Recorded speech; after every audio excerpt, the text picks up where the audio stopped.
What's up, everyone? Welcome back to another episode of Beyond the Box Score. We're diving into Week 9, and Tuesday night gives us two intriguing Conference USA matchups. And remember, you don't have to play every game. Passing is an option. My job's to break them down, not tell you what to bet. So, let's dig in. We start with Kennesaw State, a red-hot squad, heading on the road to face FIU.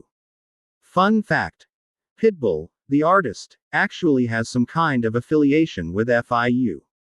Not sure what exactly, but it's there. So yeah, the Panthers have that going for them. Anyway, this matchup's fascinating because FIU's been the definition of unpredictable. They got blown out by 40 points at UConn, absolutely dominated in every facet of that game.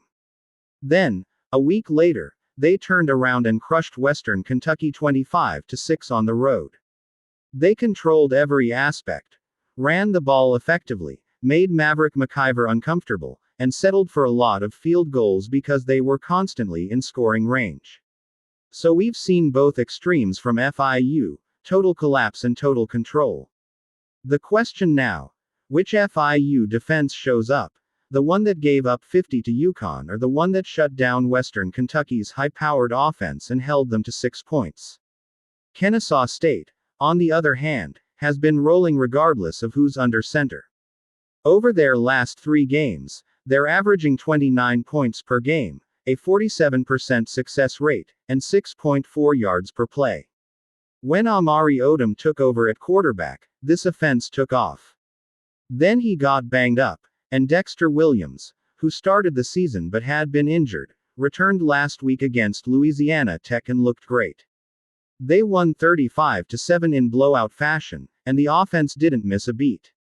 So, whether it's Williams or Odom at QB, this attack keeps humming. Jerry Max got this group dialed in, 4 straight wins coming in.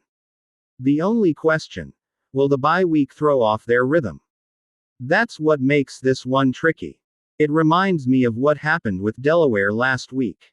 They were rolling, offense looked unstoppable, then hit the bye, came out flat against Jacksonville State. Turnovers, penalties, out of sync. Kennesaw State could face the same trap here. Coming off a bye, short road favorite, everything lining up eerily similar. So I wouldn't be shocked if they start slow offensively. Defensively, though, Kennesaw State's been steady. On the year, they rank 87th in success rate and 79th in PPA per play. Not elite, but in their last 3 games against Arkansas State, Middle Tennessee, and Louisiana Tech, they've held opponents to just 14.7 points per game and under 4.88 yards per play. That's solid. The only concern might be corner Caleb Offord. He sat out last week with a minor injury after warm-ups, and there's been no update. If he's out, they'll miss him, but otherwise, this defense is at full strength. FIU's offense is a bit of a mystery. Quarterback Keon Jenkins had a rough stretch, fewer than 139 passing yards per game over a 2-game span with a 58.7 passer rating.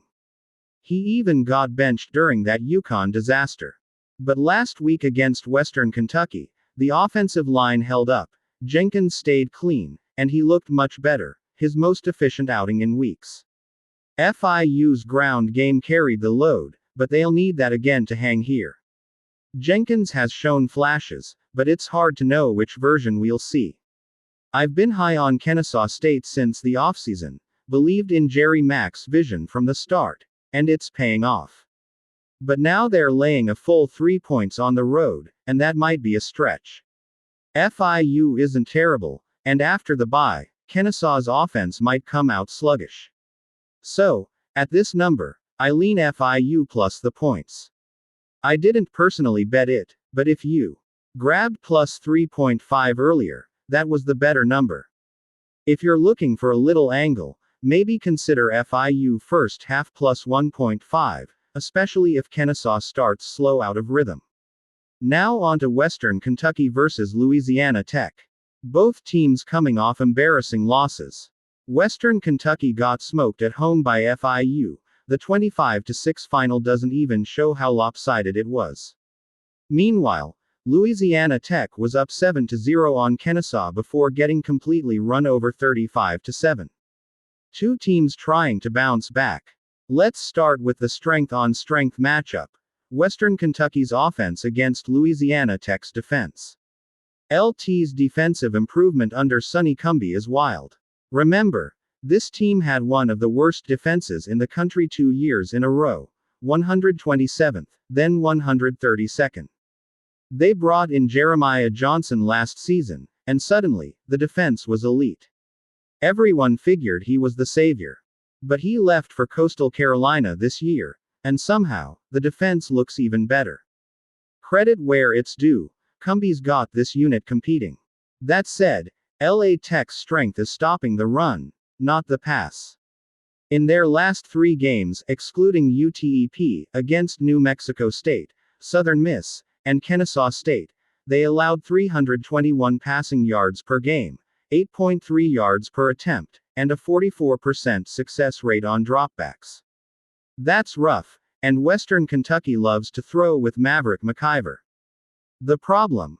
McIver was dreadful last week, 31.2 QB rating, 151 yards, and 3 picks, 2 of them really bad. Still, he's a veteran with over 10,000 career passing yards, not some freshman. One awful game doesn't define him.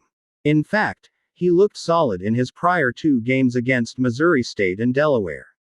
Western Kentucky's also found balance lately, averaging 4.76 yards per carry and over 50% success rate on the ground across their last 4 games.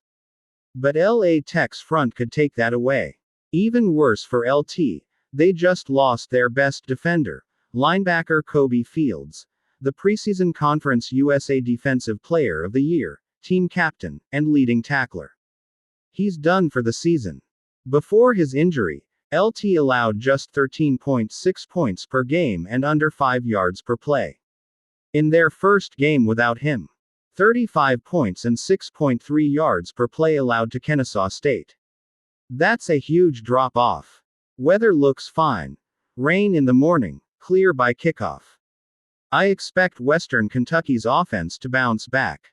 McIver should look sharper here. Defensively, Western Kentucky got exposed last week. Their pass rush was supposed to wreck FIU's O-line, but FIU just ran it down their throats instead. That's a concern. The question is, can Louisiana Tech do the same? Probably not. Over their last 3 games, Southern Miss, UTEP, Kennesaw, they're averaging just 2.77 yards per carry on 120 rushing attempts. They've been trying, but not getting anywhere. Blake Baker is the guy now at quarterback for LT. He left the Kennesaw game hurt but should be good to go this week. He's been decent under pressure, which could help against WICU's solid pass rush. But Louisiana Tech's offensive line is in rough shape.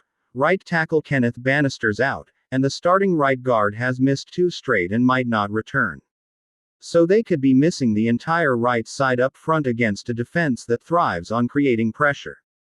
Bottom line, both teams were embarrassed, but Western Kentucky feels like the more likely bounce back spot.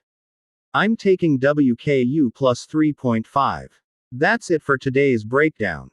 It is always great to see you in the comments.